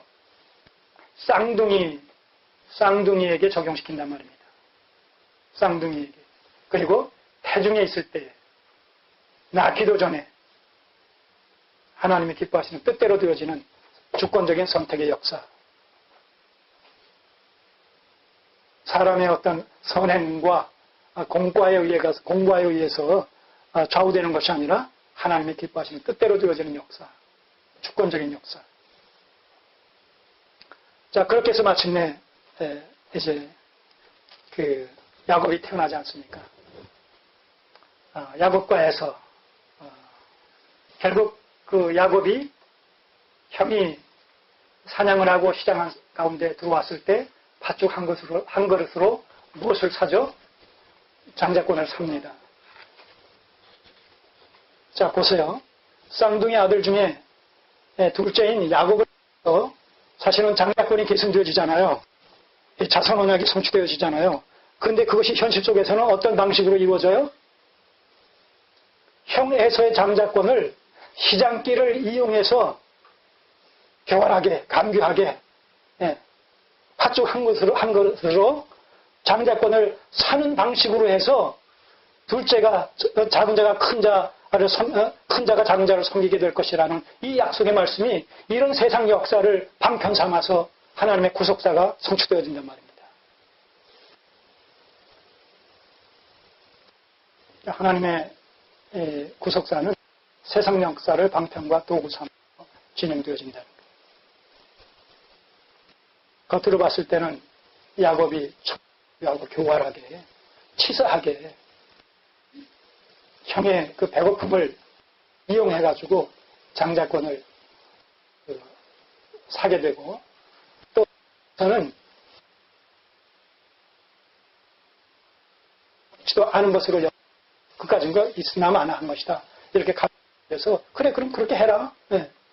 농담처럼 또 그렇게 팔아먹었단 말입니다. 근데 그것이 현실화되어지고 사실화되어지지 않습니까? 그런 방식으로 해서 궁극적으로 태중에 있을 때 하나님께서 이 리브가에게 말씀하셨던 작은 자가 큰 자가 작은 자를 섬기게 될 것이다. 다시 말해서 여자의 후손의 계보는 이제 이삭의 두 아들 중에 작은 자 야곱을 통해서 계승되어질 것이다라는 이 약속의 말씀이 그런 방식으로 성취되어진단 말입니다. 그러니까 세상 역사는 하나님의 구속사를 성취시켜 나가시는 하나의 수단과 방편이 되어진다는 거예요. 그래서 우리가 세상 역사를 해석할 때 세속사적인 이 역사관을 가지고 해석하는 것이 아니라 하나님의 구속사관을 가지고 우리가 현실을 해석해야 된다는 것이죠. 이것이 소위 말하는 긍정적인 의미의 기독교 세계관이다. 성경적 세계관, 기독교 세계관. 그것은 곧 구속사관이다. 그러니까 여러분 이 세상 역사가 쉽게 얘기하면 대한민국의 역사가 누가 대통령이 되건 내가 원하는 사람이 되건 안 되건 간에 궁극적으로 뭐예요? 하나님의 기뻐하시는 뜻대로 대한민국의 역사는 흘러간다. 그거예요. 그러니까 내가 원하지 않는 사람이 대통령이 되겠다 할지라도 그것을 현실로 그냥 받아들이라는 거예요. 얼마나 이것이 이랬다 저랬다 합니까? 이것은 세상 역사예요. 이랬다 저랬다 해요. 여당이 대통령이 됐다가 야당이 대통령이 됐다가 야당에서 대통령이 됐다가 이렇게 됩니다. 세상 역사는 이래요. 그런데 결과적으로 이루어지는 것은 뭐예요? 하나님의 구속사가 이루어진다는 거예요. 이 표면적인 세상의 역사, 우여곡절의 세상의 역사는 결국 이면에 하나님의 구속사가 성취되어지는 하나의 방편과 하나의 수단과 도구라는 것이랍니다. 도구가 된다는 거예요. 그래서 우리는 보험사에 하나님을 인정하는 그 관점에서 세상 역사도 우리가 통찰하고 직시하고 해석해야 된다는 거죠. 뭐 우리가 원하는 그런 여당 사람이 대통령이 됐네, 야당 사람이 대통령이 됐네, 뭐 이거 가지고 희비애락을 할 것이 아니라 세상의 모든 권세도 누가 주셨다고요? 하나님께서 주셨다는 거예요. 느부갓네살 왕을 즉위시키고 폐위시키고 다니엘서에 보게 되면 이건 누가 하신다고요? 하나님께서 하신다는 거예요. 그 연장선상에서 이 세계의 대통령, 미국의 대통령, 한국의 대통령, 무슨 영국의 대통령, 뭐 일본의 뭐 총리, 이게 다 하나님께서 하신다, 하나님께서 기뻐하시는 뜻 가운데, 그러면서 궁극적으로 뭐예요? 하나님의 뜻을 이루어 가신다는 거예요. 그래서 우리는 그런 세상 역사관에 의해서 좌우될 것이 아니라 성경적인 가치관에 입각해서 구속사관에 입각한 그런 구속사적 역사관, 이것을 보다 우리가 심도 있게 정립해 나가야 된다는 것이죠. 자, 이렇게 해서 이삭에게 맺어주신 이삭 언약을 통해서 아브라함 언약이 계승이 되어지고, 또 이삭 언약의 근거에서 이제 하나님께서 약속의 자녀로 누구를 택하셨다고요? 야곱을 택하셨단 말입니다. 야곱을 택하셨어요. 자, 창세기 28장.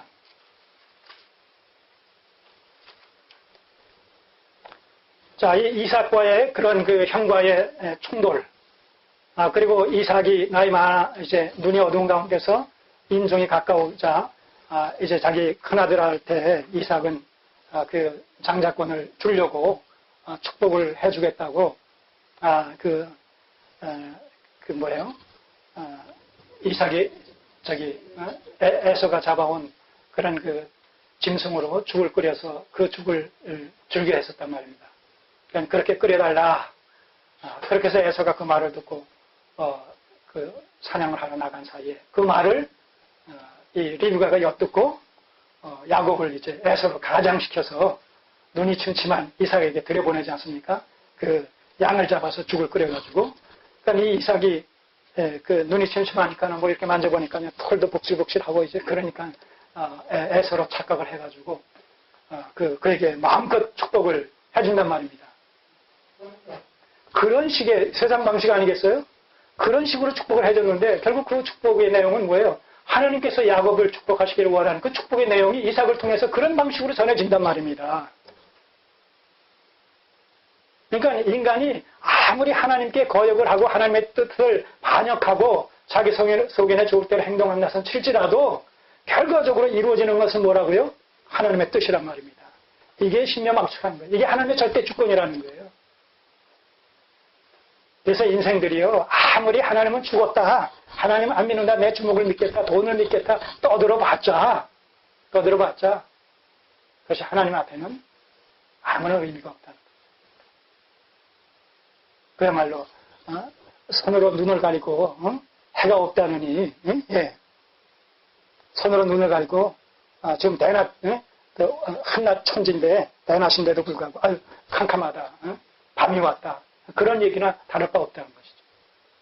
그런다고 해서 해가 없는 것도 아니고 밤이 온 것도 아니고 하나님이 없는 것도 아니고, 아무리 인간이 인간적인 방식을 통해서 하나님을 외면하고 거스려봤자 하나님의 뜻은 차차가 없이 창세전에 작정하신 대로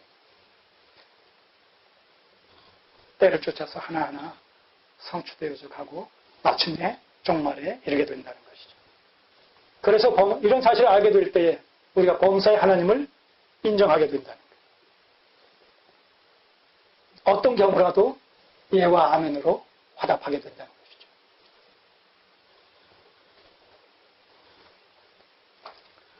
그래서 나중에 이런 사실들이 다 들통나게 되자 이제 에서가 형이 동생을 이제 막 잡아 죽이려고 하죠. 장자권도 그렇게 속여서 자기 시장길을 이용해가지고 그렇게 갈취를 하고, 이제 아비의 그런 축복까지도 그런 식으로 속여서 또 빼앗는 걸 보면서 얼마나 분통이 터지겠어요. 그러니까 이 결혼을 빙자해서 이 리브가가 야곱을 자기 친정으로 빼돌리죠. 자, 그렇게 해서 야곱이 이제 그 외삼촌 라반의 집으로 이제 돌아가는 내용이 29장에서부터 쭉 소개가 되어지고 있습니다. 28장에서부터 소개되어지는데 특별히 이제 그 28장 그 외삼촌 집으로 가는 과정 속에 베델에서 하나님께서 또 나타나셔서 야곱에게 그 약속을 해주시죠. 이게 소위 베델 언약입니다. 28장 12절, 16절, 12절에서 16절.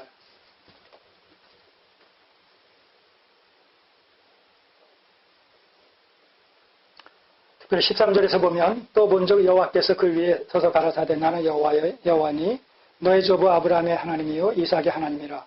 너 누운 땅을 내가 너와 네 자손에게 주리니 네 자손이 땅의 티끌같이 되어서 동서남북에 평안을 치며 땅의 모든 족속이 너와 네 자손을 인하여 복을 얻으리라. 내가 너와 함께 있어 네가 어디로 가든지 너를 지키며 너를 이끌어 이 땅으로 돌아오게 할지니라. 내가 네게 허락한 것을 다 이루기까지 너를 떠나지 아니하리라 하신지라. 야곱이 잠이 깨어 가로되 여호와께서 과연 여기 계시거늘 내가 알지 못하였도다. 이게 소위 베델 언약이에요. 그러니까 베델 언약도 결국 아비 이삭에게 약속해 주신 그 약속에 대한 또한 그 반복이요, 그 재확인이란 말입니다. 이렇게 해서 계속해서 그 약속의 자녀를 통해서 아브라함 언약이 계속 계승되어지면서 갱신되어지면서 확장되어지고 심화되어지고 발전되어지는 모습을 봅니다.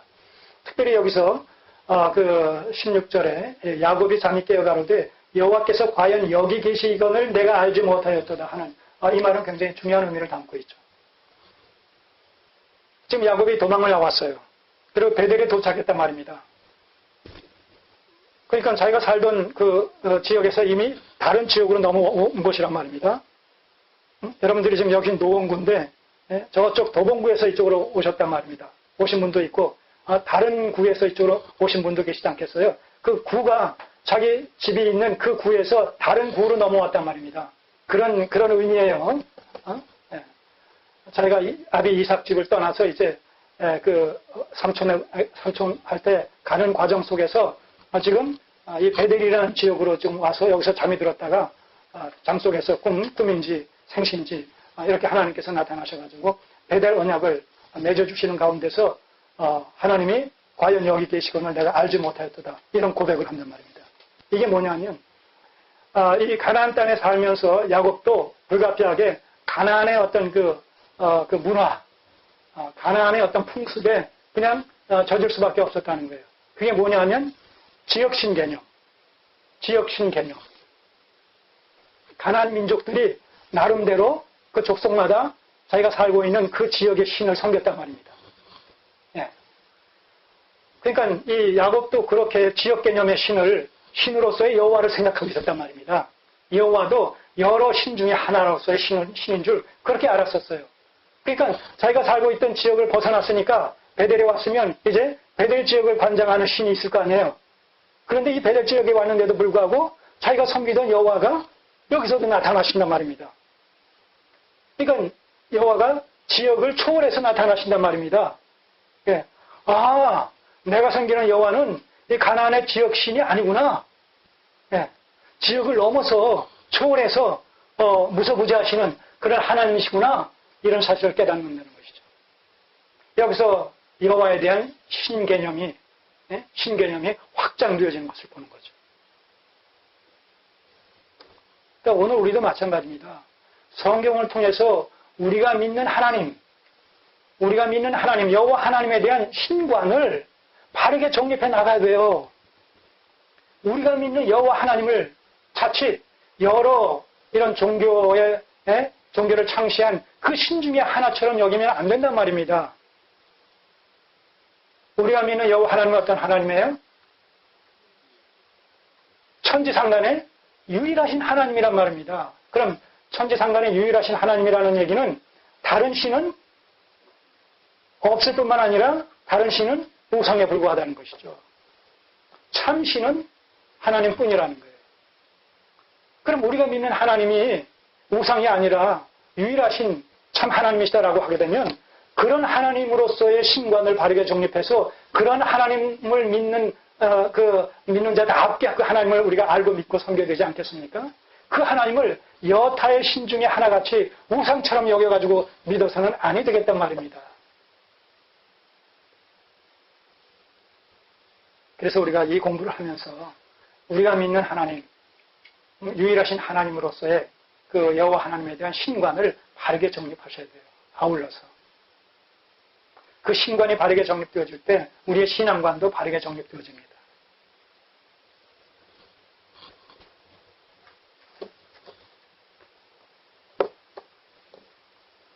자, 이렇게 해서 그 이삭에 이어서 야곱을 하나님께서 에서와의 관계성 속에서 택해 주시고 선택적으로 택해 주시고 여자의 후손의 계보가 이제 아브라함에게서 이삭을 통해서 야곱에게로 이렇게 계승되어지는 가운데 야곱에게 베델 언약을 맺어 주시는 것이죠. 자, 이 야곱이 결국은 그 삼촌 라반의 집에 가서 몇 년 동안 그 종 아닌 종살이를 합니까? 20년 동안 종살이를 합니다. 자, 20년 동안 종살이를 하면서 그가 이 라반의 두 아내와 두 딸과 그 딸들의 그 몸종인 그래서 네 여인을 아내로 맞아 자녀를 몇을 합니까? 몇을 합니까? 12를 낳습니다. 남자만 12를 낳아요. 자, 보세요.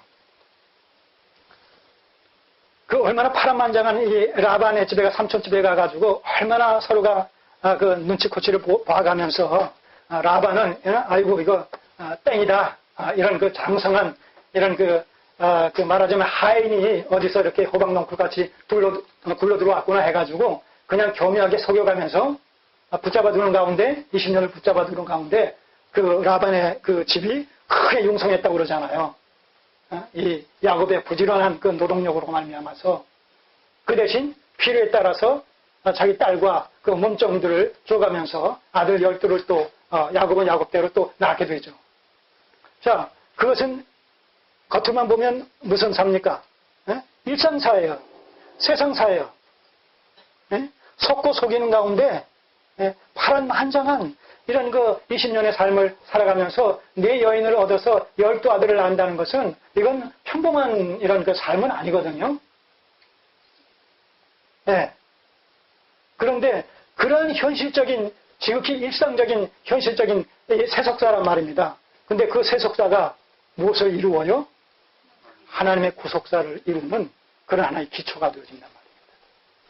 바로 아브라함에게 약속하신 그 자손 언약, 너희 후손으로 말미암아서 큰 민족을 이루겠다. 이삭에게도 큰 민족으로 이루겠다. 야곱에게도 큰 민족을 이루겠다라는 이것이 이 약속의 말씀이 이런 식의 네 여인을 통해서 12아들을 낳게 되는 바로 이 세상사를 통해서 하나님의 약속의 말씀이 구속사가 성취되어지는 기틀이 마련되어진단 말입니다. 자, 이것이 오늘 우리에게 그대로 원리적으로 적용되어지는 거예요. 우리가 현실을 살아가면서 여러 가지 우여곡절을 겪지 않습니까? 겪게 되지 않습니까? 아까 오전에도 말씀드렸듯이 그러면서 겪을 때마다 특별히 우리가 부정적인 그런 측면에서 원치 않는 이런 일들이 일어날 때마다 우리가 얼마나 불평불만을 합니까? 극단적으로는 정말 하나님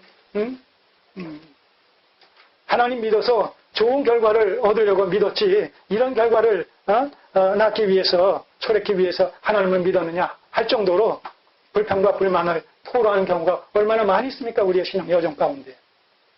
그런데 이 야곱의 생애를 보게 되면 뭐예요? 세상 역사는 하나님의 구속사가 성취되어지는 수단과 방편과 하나의 통로다라는 이 원리가 그대로 적용되듯이 오늘 우리에게도 마찬가지예요.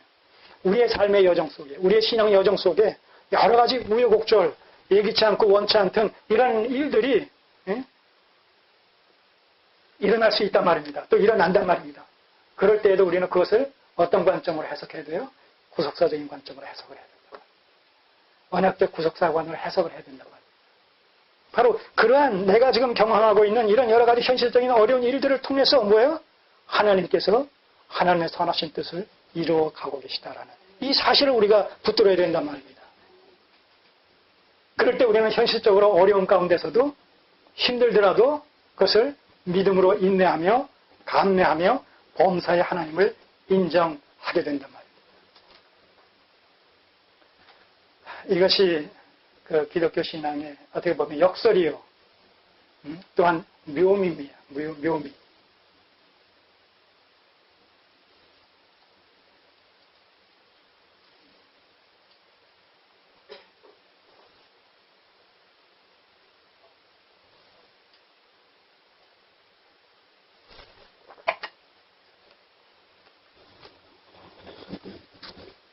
여러분, 예수 그리스도를 믿으면, 하나님을 믿으면 만사 형통된다. 이거는 성경적인 복음이 아닙니다. 성경적인 복음이 아니에요.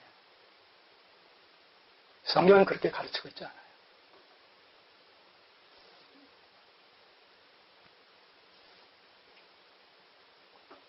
우리를 성경은 하나님과 재물을 겸하여 섬길 수 없다고 얘기합니다. 죽고자 하는 자는 살고, 살고자 하는 자는 죽는다고 말하고 있습니다.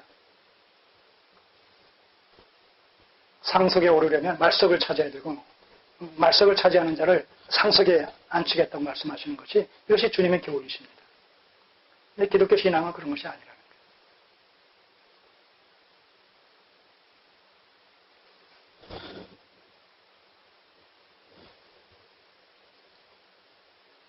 거예요. 야곱의 파란만장한 삶을 우리가 현실적으로 해석하면, 그것은 어떻게 되면 좀 비극적일 수도 있고, 고통스러울 수도 있고, 부정적인 그런 측면이 더 많을 수도 있어요.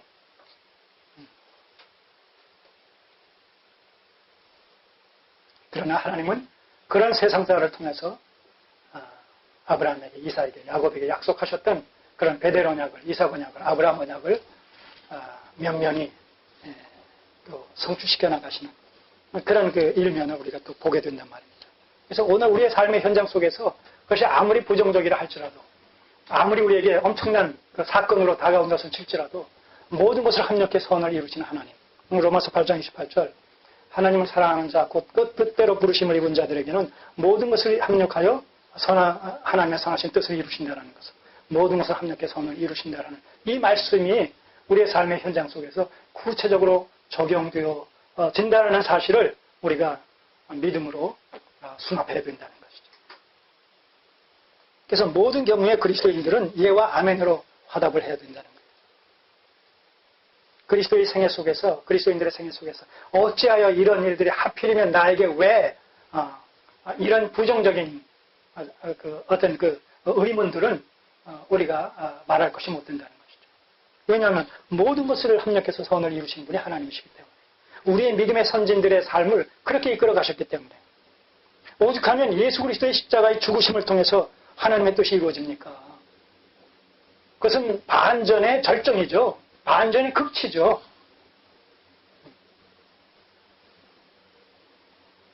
하나님의 아들 되신 예수 그리스도를 통해서 우리의 구속의 역사를 이루어 가실 때에 십자가의 죽으심을 통해서 하나님 되시는 예수 그리스도께서, 사람을 입고 오신 예수 그리스도께서 죄인 아닌 죄인이 되셔서 가장 극악무도한 자들이 죽는 그 십자가의 형틀에 함께 더불어서 가장 극악무도한 죄인 중에 한 사람으로서 죽으셨다는 거예요.